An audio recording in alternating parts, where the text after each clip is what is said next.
Physios, welcome to my YouTube channel Breathing Therapy. I am Neha and today discuss about a new topic. This is called as a limb length measurement, जिसमें कि हम limb की length को major करते हैं with the help of the इंची tape, जिसे हम अनदर नेम बोलते हैं LLD means limb length discrepancy. Discrepancy means होता है differences between two one and another leg, कि दोनों लेग्स हैं उनके बीच जो लेंथनिंग है उसमें कितना डिफरेंस आ रहा है. तो उस डिफरेंसेस को हम बोलते हैं एनिसोमेरिया. ओके, आइसोमेरिया मीन्स क्या होता है, लिम्ब जब हम मेजर करते हैं तो लोअर लिम्ब को, तो उनके बीच जो हमें अनइक्वल लेंथनिंग जो हम नोटिस करते हैं वो होता है आइसोमेरिया. ओके, तो हम मेजरमेंट की हमें नीड ही क्यों पड़ती है, ये क्लिनिकली बहुत ज़्यादा इंपॉर्टेंट टॉपिक है. आपके पास कोई पेशेंट आता है, सपोज आपके पास पेशेंट आया, उसे लिम्पनेस है मीन्स लंगड़ापन के है, जो पेशेंट है वो लंगड़ा के चल रहा है, तो वहाँ पे आप क्या करेंगे, फर्स्ट आपका जो होगा मेन फोकस होगा उसकी लेंथनिंग को मेजर करने का, कि लिम्ब की जो लेंथनिंग है वो कैसे टाइप की है, कितना डिफरेंसेस है दोनों लिम्ब में. ओके, तो हम उसे मेजर करेंगे. सपोज पेशेंट आया अबनॉर्मल गेट का, आपके पास उसका गेट पैटर्न बिगड़ा हुआ है, अबनॉर्मल है, तो आपको मेजरमेंट करने की बहुत ज़्यादा ज़रूरत होगी जब ट्रीटमेंट के लिए. ओके, तो हम मेजर जब करेंगे तो हम उन दोनों लिम्ब की लेंथ है उसमें डिफरेंसेस देखेंगे. तो डिफरेंसेस जो नॉर्मल डिफरेंसेस हमें मिलता है वो हमें तो नॉर्मल हो सकता है 0.5 to 2.5 सेंटीमीटर. इसके बीच का डिफरेंसेस आपको मिल रहा है तो वो नॉर्मल है, ज़्यादा पेशेंट को घबराने की जरूरत नहीं है. एबनॉर्मल में क्या होता है कि जब हमारा जो डिफरेंसेस है 2.5 सेंटीमीटर से भी ज़्यादा आने लगता है, तो उसमें हमारा गेट पैटर्न अफेक्टेड हो सकता है, हमारे एनर्जी एक्सपेंडिचर बहुत ज़्यादा होगा, हमारे जो लोअर बैक पेन बहुत ज़्यादा देखने को मिलेगा, अर्थराइटिस की कंडीशंस भी हो सकती है. इसलिए बहुत ज़्यादा ट्रीटमेंट की इसमें ज़रूरत है और पेशेंट का अटेंशन की ज़रूरत है, क्योंकि इसमें रिक्वायर्ड है पेशेंट को ट्रीटमेंट की. इससे अगर लिम्ब से 2.5 सेंटीमीटर से डिफरेंसेस ज़्यादा है तो पेशेंट को बहुत जल्दी से प्रॉब्लम हो सकती है. ओके, तो ये सबसे पहले हम समझते हैं मेजरमेंट. तो मेजरमेंट जो हम करते हैं लिम्ब की लेंथनिंग को मेजर मीन्स लोअर लिम्ब की जो लेंथ है उसे मेजर करना है, तो इसके कुछ मार्किंग पॉइंट्स होते हैं. उन पॉइंट से ही हम मेजर करेंगे हेल्प ऑफ द इंची टेप. कुछ सेगमेंटेड मेजरमेंट करते हैं. सेगमेंटेड मीन्स सपोज हमें फीमर बोन का मेजरमेंट लेना है कि फीमर बोन की कितनी लेंथ उसे मेजर करना है, या हमें टीबिया बोन को मेजर करना है तो हम टीबिया बोन के मेजर करें, तो उसके कुछ मार्किंग पॉइंट्स होते हैं. उन मार्किंग पॉइंट की हेल्प से हम एक्चुअल जो लेंथनिंग है उसे मेजर कर सकते हैं. नॉर्मल लेंथ जो नॉर्मल लेग है उसकी लेंथ को मेजर करेंगे, फिर हम एबनॉर्मल लेग है उसकी लेंथ को मेजर करेंगे और उससे हमें डिफरेंसेस क्रिएट होगा, डिफरेंसेस पता चलेगा. तो माइल्ड मॉडरेट सीवियर टाइप का डिफरेंसेस हमें देखने को मिलता है. ओके, तो आई होप आप यहाँ तक समझ गए होंगे कि हम सेगमेंटेड कैसे मेजर कर सकते हैं और हम लिम्ब की लेंथ को कैसे मेजर. तो उसके मार्किंग पॉइंट है. तो मार्किंग पॉइंट जैसे कि हम अम्बेलिकस से मार्किंग पॉइंट करते हैं, एंटीरियर सुपीरियर इलियक स्पाइन से मेजर करते हैं, ग्रेटर ट्रोकेंटर से मार्किंग जो है वहाँ से हम इंची टेप को रख के मेजर कर सकते हैं, टिबियल ट्यूबरोसिटी से मीडियल मैल्यूलस लेटर मैल्यूलस. इन पॉइंटिंग ये जो पॉइंट है इनकी हेल्प से हम मेजरमेंट लेते हैं, वो एक्चुअल मेजरमेंट हमारा आता है. तो जो मार्किंग पॉइंट है ये टू टाइप के मेजरमेंट से हम लेते हैं. फर्स्ट हमारा जो मेजरमेंट है वो average length and second is a true length. तो इन्हें समझने से पहले हम इसकी कॉलेज को समझते हैं. लेंथ जो है मेजर हम कर रहे हैं, और जो लिम्पनेस है या हमारे लिम्ब की जो लेंथनिंग है शॉर्टनिंग या लेंथनिंग क्यों हुई है उसका रीज़न क्या है. तो फर्स्ट जो हमारा रीज़न होता है बोन फ्रैक्चर.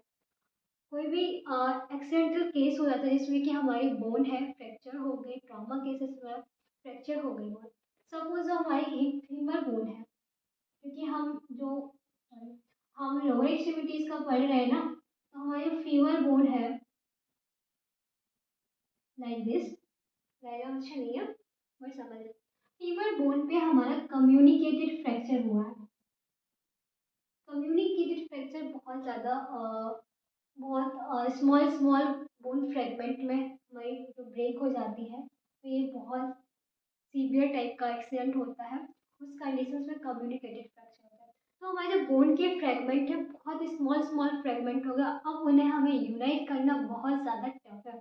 तो क्या हुआ, सर्जरी के टाइम डॉक्टर है इन फ्रेगमेंट को यहाँ से निकाल देता है, रिमूव कर देता है। जब यहाँ से फ्रेगमेंट है वो रिमूव हो जाएंगे और उसके बाद हमारी बोन है आपस में यूनाइट हो जाएगी। यहाँ पे यूनाइट हो जाएगी तो लेंथ क्या होगी, शॉर्टनिंग हो जाएगी। हमारी लिम्ब की जो लेंथनिंग है वो यहाँ से धीरे धीरे क्या होगी, शॉर्ट हो जाएगी। तो इस लिम्ब लेंथनिंग शॉर्ट होने की वजह से भी लिम्ब हो सकता है, एबनॉर्मल गेट हो सकता है, लिम्ब लेंथ डिस्क्रिपेंसी हो सकती है। ओके, तो फर्स्ट रीजन तो हमारा जो मेन कॉमन रीजन है वो फ्रैक्चर हो गया। सेकंड होता है angle of inclination. Angle of inclination में क्या होता है, जो हमारी नेक और फीमर हो गया इसके बीच का एंगल होता है।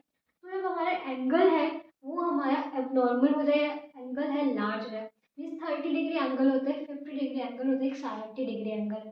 30 डिग्री है नॉर्मल है, 50 डिग्री हो गया और उससे ज़्यादा हो गया तो यहाँ पे जो आपको देखने को मिल रहा है ये हमारा एंगल है वो बहुत ज़्यादा हो गया। तो इससे क्या होगा कि हमारी लेंथनिंग वहाँ से हम एक्चुअल मेज़र नहीं कर पाएंगे, क्योंकि जो हमारा हेड ऑफ फीमर है वो वहाँ जो ग्रेटर ट्रोकेंटर होता है, हेड ऑफ फीमर है वो हमारा थोड़ा सा जो नॉर्मल जो हमारी फीमर बोन है उससे डिफरेंसेस होगा, दोनों में डिफरेंस क्रिएट देखने को मिलेगा। तो ये हमारा सेकंड मेन कॉज होता है एंगल ऑफ इंक्लाइनेशन। थर्ड क्या होता है कि हमारी बोन में किसी टाइप का इन्फेक्शन हो जाए, बोन डेंसिटी कम हो जाए, वीक हो जाए बोन, मसल्स हमारी स्पाज्म हो जाए, मसल्स में फ्लेक्सिबिलिटी हो जाए, वीकनेस हो जाए या कॉन्ट्रैक्चर डेवलप हो जाए। तो इन सारे रीजन की वजह से भी मसल्स या बोन शॉर्टनिंग हो सकती है। ओके, और क्या होता है, माल यूनियन प्रोसेस हो जाए, नन यूनियन प्रोसेस हो गई है। माल यूनियन मीन्स होता है कि हमारा पूरी तरीके से बोन है वो यूनाइट ना होना। और बहुत सारे रीज़न है, ऑस्टियोपोरोसिस कंडीशंस हो गई, बोन जिसमें बहुत ज़्यादा वीक हो जाती है, बोन वीक होने की वजह से वहाँ फ्रैक्चर होने के चांसेस बढ़ जाते हैं। और भी सारे कॉजेस होते हैं, जैसे कंजनाइटल फीमोरल डिफिशियंसी हो गई, कंजनाइटल टिबियल डिफिशियंसी हो गई, कोई कंजनाइटल डिफॉर्मिटी है या वेल्गस एंड पेरस टाइप की डिफॉर्मिटी हो गई, हाइपर एक्सटेंशन हो गया। तो इन सारे रीज़न की वजह से हमारी लिम्ब की जो लेंथ है वो abnormal हो जाती है, डिस्क्रिपेंसी हो जाती है। इन सारे रीज़न को हमें, इनकी वजह से हमें लेंथ को मेज़र करना पड़ता है। तो आई होप आप यहाँ तक समझ गए होंगे कि हम लेंथ को मेज़र क्यों करते हैं और लेंथ में ये डिस्क्रिपेंसी होती है। तो ये जो लेंथ में मेज़र करते हैं वो टू टाइप से मेज़र करते हैं। फर्स्ट हमारा apparent length and second is true length. Apparent length को हम बोलते हैं another name functional limb length discrepancy. ये फंक्शनल होता है, सेकंड इज ट्रू लेंथ जिसे हम बोलते हैं एनाटॉमिकल और एक स्ट्रक्चर। तो एवरेज लेंथ को जो हम मेजर करते हैं, ये जो फंक्शनली मेजरमेंट किया जाता है, फंक्शनली हम जो मूवमेंट्स करते हैं वहाँ से मेजर। तो ये जो मेजरमेंट करते हैं हम अम्बेलिकस से मेजरमेंट स्टार्ट करते हैं। एक हमारा जो एंड होगा वो अम्बेलिकस पे होगा इंची टेप का, एंड सेकंड एंड जो हमारा होगा वो मीडियल और लेटरल मैन्युलस पे, मीडियल भी रख सकते हैं लेटरल मैन्युलस। तो उनके बीच की हम लेंथ को मेजर कर लेंगे। फिर हम क्या करेंगे, एबनॉर्मल जो लिम्ब है उसकी लेंथ को मेजर कर लेंगे और उन दोनों के बीच में डिफरेंसेस करेंगे। तो इसका एक ट्रीटमेंट टेक्निक होती है। तो टेक्निक क्या होती है एपरेंट लेंथ को मेजरमेंट करने के लिए? फर्स्ट ऑफ ऑल सबसे पहले हम पेशेंट को रिलैक्स पोजीशन देंगे, line and supine line position में पेशेंट को हम लिटा देंगे। फिर उससे हम पूछेंगे कि पेशेंट क्या रिलैक्स है या नहीं। उसके बाद हम पेशेंट को पूरा प्रोसीजर एक्सप्लेन करेंगे जिससे कि उसके अंदर कोई भी डाउट्स ना रहे। हम उसके एक्सप्लेन करने के बाद हम उसे मेजरमेंट जहाँ से करना है उस एरिया को हमें एक्सपोज करना है और प्राइवेसी का भी ख्याल रखना है पेशेंट के। एंड उसके बाद हम जो अम्बेलिकस कॉर्ड है वहाँ पे मार्किंग कर लेंगे और हम एक मार्किंग करेंगे मीडियल एंड लेटरल मैलरस पे। वहाँ पे हम इंची टेप की हेल्प से हम मेजरमेंट स्टार्ट, वन एंड जो होगा हमारा अम्बेलिकस पे होगा, सेकेंड एंड हम मीडियल लेटरल मैलरस पे होगा। यहाँ पे तो हम मीडियल मैलरस को ज़्यादा प्रीफर करते हैं। और उसके बाद हम दोनों जो measurement normal and abnormal limb का मेजरमेंट कर लेंगे, उसे नोटिस कर लेंगे एंड उसके बाद दोनों को हम कंपेयर करेंगे। तो ये तो हो गया हमारा एपरेंट लेंथ, जैसे कि हम बोलते हैं एक एक्यूरेट लेंथ, स्पष्ट लेंथ जो भी होती है, functional limb length. Okay, second is true length. True length क्या होती है, हम एनाटॉमिकल और स्ट्रक्चरल लेंथ भी बोलते हैं।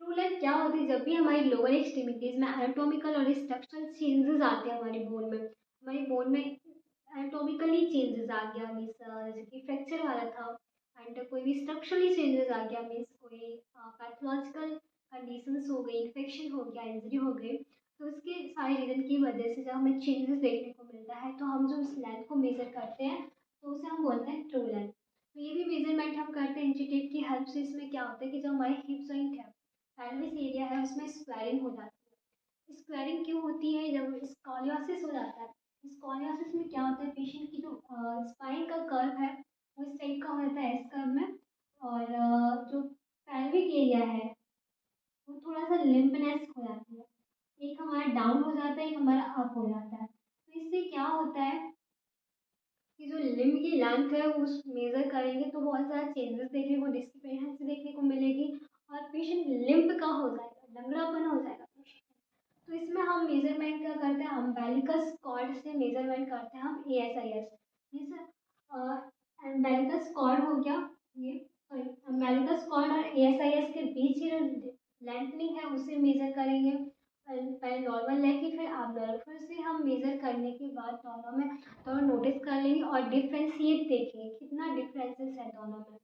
आई होप आप वो समझ गए होंगे लिम्ब लेंथ मेजरमेंट को, जो कि इसकी कॉजेज भी हमने आपको बता दी कि क्या क्या कॉजेज होते हैं, क्यों हम मेजर करते हैं इसे। तो आई होप आप यहाँ तक समझ गए होंगे कि लिम्ब की लेंथ को मेजर हम क्यों करते हैं, क्या क्या रीजन होते हैं उसके मेजरमेंट के। तो क्लिनिकली आप समझ रहे हो ना, बहुत ज़्यादा इंपॉर्टेंट है, आपको आना चाहिए मेजरमेंट करना। तो वीडियो आपके लिए हेल्पफुल रहा तो प्लीज़ वीडियो को लाइक करें, चैनल को सब्सक्राइब करें, कोई भी क्वारी होती है तो कमेंट बॉक्स में कमेंट करके पूछ सकते हैं। बेल आइकन को भी प्रेस कर दो जिससे कि आने वाले वीडियोस की नोटिफिकेशन आप तक पहुंचते रहे। हम पर डे एक वीडियो आपके लिए लेके आते हैं, तो आई होप आपके लिए बहुत ज़्यादा हेल्पफुल होने वाला है। Thank you so much.